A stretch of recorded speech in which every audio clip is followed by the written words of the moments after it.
he liked us. There was only my brother and sister and I, of course. And if we sat down for a meal, Dad would he'd join in the fun, but when he said that's enough, that was enough. He didn't do any more. But we used to have lots of fun with him, and he had a huge sense of humour himself, which was good. How I wish he was around today, I really do. Because he was very proud of I have 4 sons, and he just loved the boys. And when they were very tiny, he'd take them out walking into different places and things. He's a good man, all round. And someone said to me once, she said, your father was a really good person, and he'd help people. He had no money himself, but he would help other people as much as he possibly could.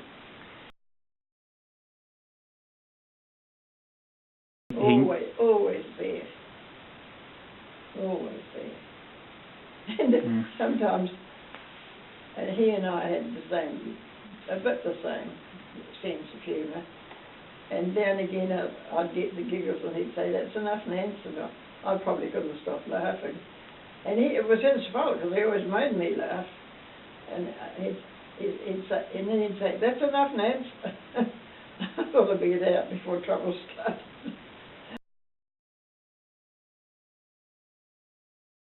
Oh, only poorer people went there. But I thoroughly enjoyed it, because in all honesty, it had a lot more going for it than any other college. It truly did. You could learn anything you wanted to. There was singing and there was dancing, and there was, not that they were important to me so much, but the teachers were good too. They were very good.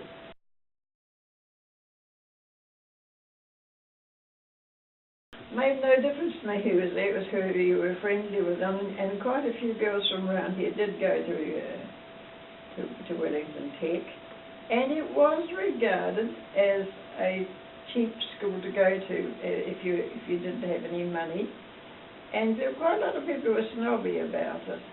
And my mother said, "Never mind them," she said, "you just get on with it." Well, I didn't lose anything by going to Wellington Tech, not a thing. Bus and tram.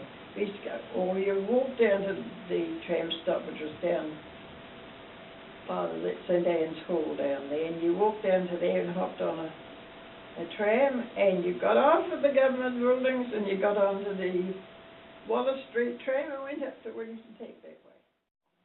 Couldn't have taken terribly long now, I think, come to think about it. Must have been half an hour all told, or a bit more.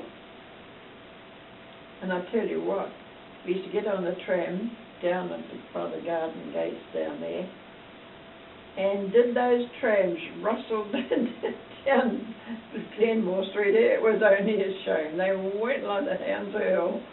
And I often used to wonder if I was going to land up at school, because I used to think, gosh, this is going to tumble over at the rate it's going. But we did, we always got there, and we had lots of fun. Hideous brown uniform, you never saw anything like it. It was hideous, it really was.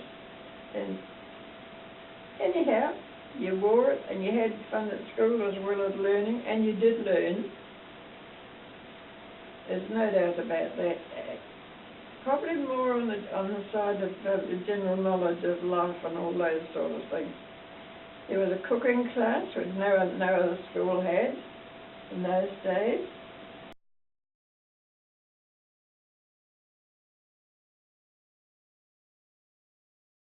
That's right.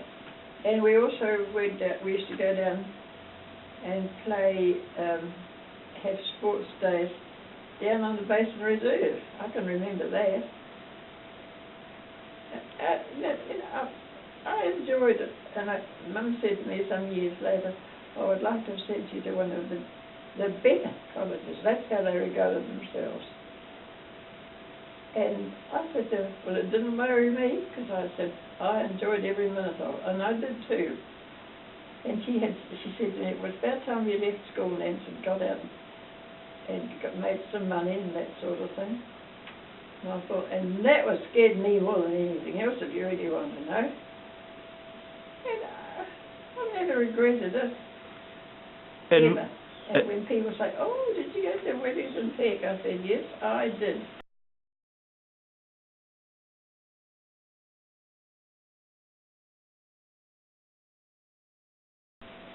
Well, I was always interested in reading and arts and just the general atmosphere of people. They were happy, everybody was happy, and we had lots of fun, and we had very good teachers. I can remember there was a Miss Mitchell.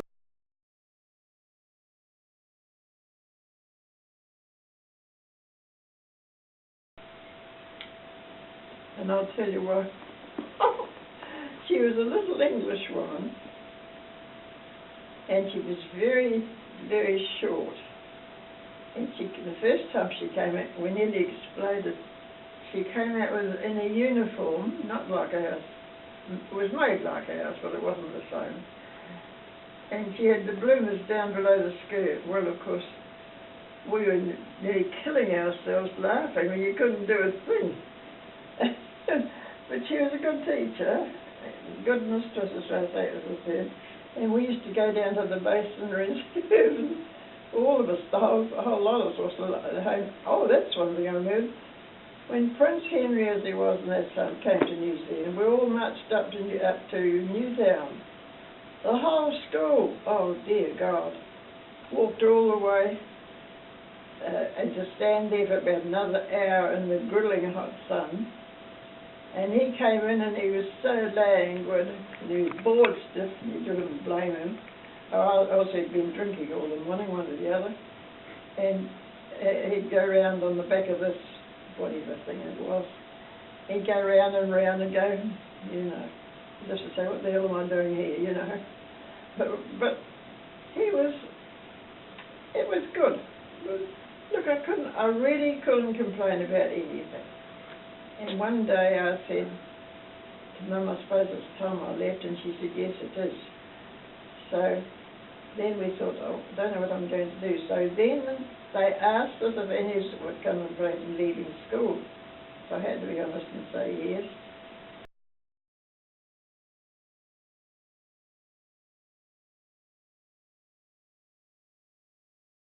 The teacher was really only for the boys. It was a long electrical engineering shed.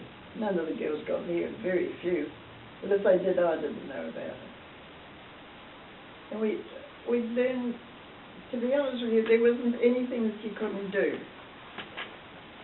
which was really wonderful when you think about it in those days. Well, it is wonderful for me that we had so much offered to us.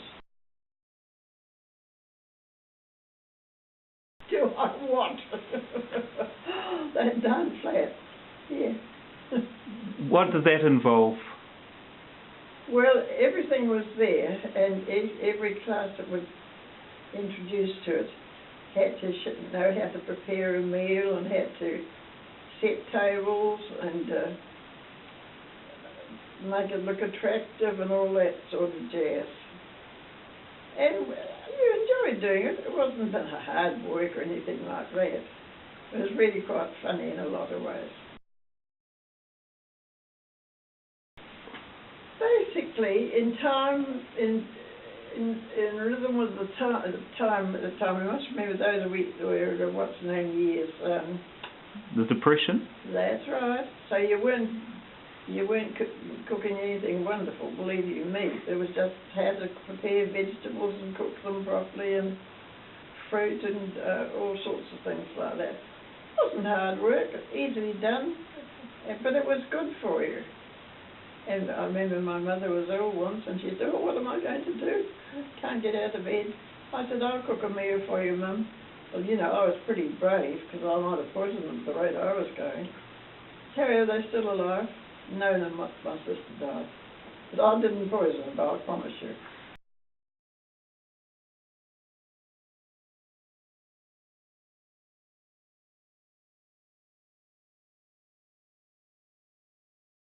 hideous. They were dreadful. And your hat was always falling off at a crucial moment when you're cooking something. And my hair was, in those days, I had a lot of hair, and it was fine, and everything slid off. Oh dear. But I'm giving you a bad impression. I really enjoyed it. You had prayers. You had a prayer. You had Mr. Ridling. He was the top man in my day. He would read your prayer, and then you'd get someone would play the piano, and we'd sing something. In fact, we got 3 songs, which was not too bad. And then we all marched off in classes. People who were Catholic didn't go to the assemblies in those days. That's how it was. I can remember that, because I was naive, and I said one day, why did you come into the assembly? She said, oh, we're not allowed to. She said, we're Catholic, we have to stay outside until the General Assembly starts. Shows you what the world was like, doesn't it? Excuse me, you're known as Creeping Jesus. Used to absolutely horrify me. I used to think, crumbs. But however, that's the way it was. Mr. Ridling always read out anything that was pertaining to the day, or anything particularly, what's the word I want, or something that was going to happen. For instance, when Prince Henry, as he was then, was coming to New Zealand, Mr. Ridling read out that he was coming, and where we took all the set, we would break up into classes, and we were assembled here, there. And then he got marched to Newtown to see him. And he just went like that till he was sick of it. And I don't blame the man either. If you went marched out in that heat to stand and look at a whole lot of grubby school children you didn't know and didn't care about anyhow. And that took all darn day. I can remember that vividly, because I said to one of the girls, and I tell you what was a trick, the favourite trick of a lot of the girls was fainting in the assembly. There's always someone being lifted up and carried out of the assembly, so that shows you how boring it was.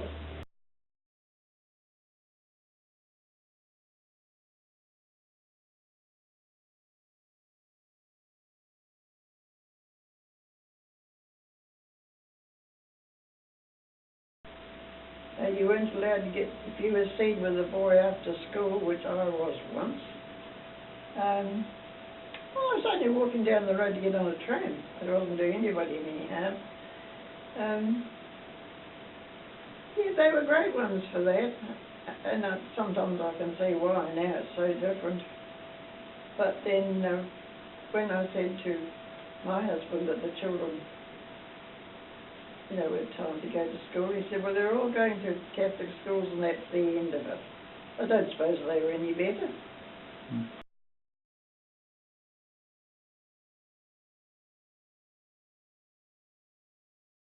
Down to the base of the reserve.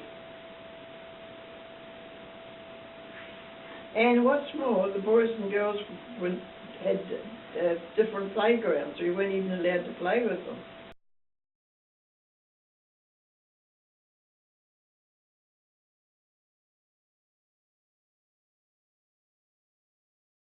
Yes, I do. They were just below the school in those days. You walked down Taranaki Street past them. Because you could get on a tram or a bus to come home if you waited for about an hour after school. But most of us used to walk straight down to Courtney Place or somewhere like that to get on our home buses. Fascinating going through, people would put their names up and all that. Prisoners had put their names up on the walls and that sort of thing. But one of the main things I do remember, I was in some sort of a school concert or play up. I'm quite sure. I mean, this photograph is I think of yours, but I can't see properly. So, and my mother and See, as it was night time, we were warned that we were not to come on our own and one of our parents would have to come with us. Well, really, truly. Anyhow, we did get away, so that was the main thing.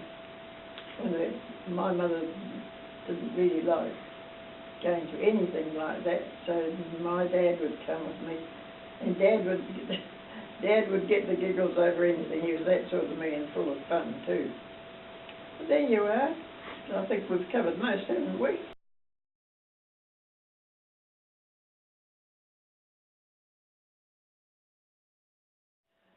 No, in the minuet, we all sang, if I remember rightly.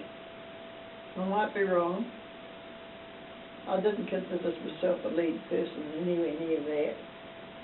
And then we did this, you can see by the photo of me, I'm bending too low. I was no dancer. I could sing. I could do things like that. When I think about it, they used to say, come on Nancy, you can do this, you can sing this, come on, you lead it. I thought, oh dear, what am I going to do now? But anyhow, we got along. I scrambled through things, let's put it like that. That's being kind. Netball. We call it netball. They're always called basketball these days, isn't it? Outdoor basketball, as it was called then. With the long skirts you used to play, and the stockings. You're right. So they would have been uncomfortable to play in. Very, and you'd come home wringing wet, you were so hot and tired. Next thing you'd be out hanging them on the line, doing all sorts of things. I remember that well, because I only lived over here, as you know. I was a goalie because I was so tall. Okay. So a goalkeeper or goal defence? Goal shoot. When I went, one thing of mine, after I left school altogether, one day my mother said, Miss Tom, you left school. I thought, oh crikey, what do I do now? So anyhow, I left school, and my friend, I'll tell you a bit about her at the moment, she said, Nancy, I'm going to night school. I said, Molly, what for? I said, you've just left school. She said, oh, well, she was a quite different class from me. She was always a bright spark. So I said, all right, I'll come. So away I went with her, and we went together to night school. And I enjoyed that too. In fact, I found it more interesting. I suppose it was more, it was advanced a bit, or more. And I did enjoy it, and that's where I came up against the singing, and loved it. We had a lovely time.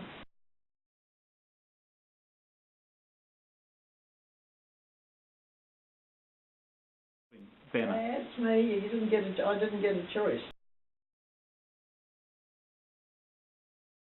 Oh, yes, when it came to a sports day, you went into your own house, which mine was rather, as you said. We had a banner and we had to go down to the base of the reserve, and someone would have to carry that. Wasn't quite so definite as it is today. Do you know what I mean? They were good at things. They were segregated and they did their things for their house. But it didn't mean by any imagination that the whole house took that. I can always remember the lady who was head of the home science. She was an English woman. She was tall. She was old. She was as grumpy as all get out. Miss Rennie? Was it Miss Rennie? That's right. And one day she got the tip with me. I did something absolutely futile and stupid, and I don't know why I did it. The next minute I got a pair of scissors thrown at me. Oh. Fortunately, they were shut.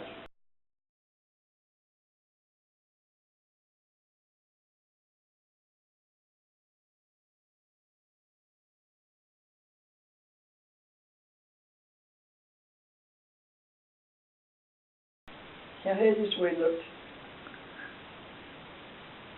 My father nearly had hysterics, but he saw me. I said, never coming again, Dad. I said, I could hear you laughing on your own. He said, well, if you could have seen yourself, you would have laughed too. Was it a musical or a play? No, it was just a play with bits of singing here and there. And the thing I remember worst about it was, it started off for the 3 or 4 of us singing a little bit, so introducing to the topic and everything else. Well, when it came to the time, who was the girl who ended up with just about singing on her own? Was me. Oh, golly, I had enough by that time. Oh, for goodness sake. I can't. Yes, we were in that. And you had all this drapery hanging around you and doing all sorts of funny things. I've forgotten what we did, but it wasn't entirely my idea of fun anyhow. It mentions in the choir notes for the girls that the choir agreed to broadcast from station 2YA during the children's session. Yes, I remember that. Aunt Daisy was there. Or Aunt Molly. They were all aunts anyhow. And the girls in October are in active preparation for the parents' evenings and the second evening broadcast. The items being prepared are "Oh for the Wings of a Dove." That's us, so we sang that. Wherever You Walk. That's right. Green Lanes and Grey Towns. No, I don't remember that. Chinese Mandarin. Rose Softly Blooming. Oh, we all sang that, yep. And Come to the Manger. Yes, that was the end of it. So those were... You're bringing back lots of memories.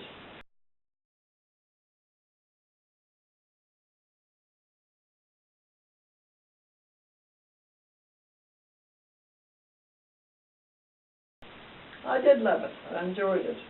It was interesting. There was always something you could do. Our teachers were good.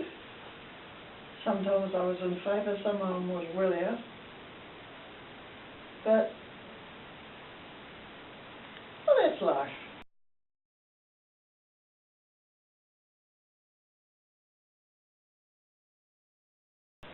Yes, I think it would have been the most interesting college to go to, as far as all the others were concerned.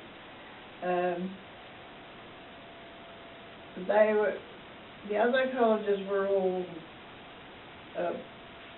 singular, you know, all boys or all girls or anything, something like that. But at Tech, you got divided up into really what you could do. Not that the classes ever contained girls and boys, or if you understand what I mean. So the boys had their classes and we had ours. It just reminded me, there was one man who came from Karori. His father was quite a big chief somewhere along the line. I'll think of it sometime. But, you know, it was an interesting school. It really was.